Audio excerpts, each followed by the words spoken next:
مراحل تجميع النقاط مع كونتاكت. جاهز؟ مرحلة كونتاكت تسوق دي مش مرحلة عادية، دي مرحلة الشوبينج.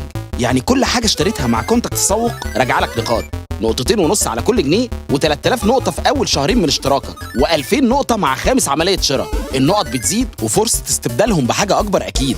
أما بقى في مرحلة كونتاكت لتمويل السيارات وكونتاكت لتمويل النقل، هدية عربيتك علينا سواء اشتريت عربية نقل أو ملاكي. 200 نقطة على كل 1000 جنيه من قيمة تمويل العربية. انت دلوقتي في طريقك لمرحلة كونتاكت للتمويل العقاري. اشتريت بيت جديد تعيش وتتهنى بيه، والهنا يعني نقط. 100 نقطة على كل 1000 جنيه سواء على التمويل أو إعادة تمويل بيتك. لم نقاطك وادخل على اللي بعده.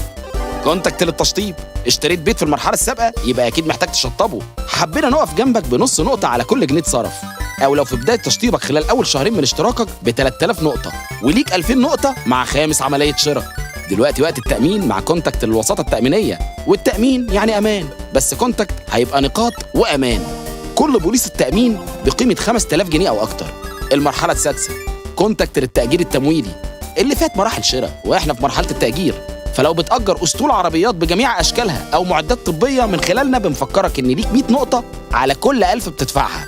عزيزي عميل كونتاكت، لقد قمت باجتياز جميع المراحل وجمعت عدد من النقاط لا بأس بها، وأنت الآن في مرحلة الدلع بنقاطك، واستبدلهم من المينيز، سبينز، ترافكو، الشريف بوتيه، كايرو لاب، بركة، عز الدين فارماسيز، B&D ستورز.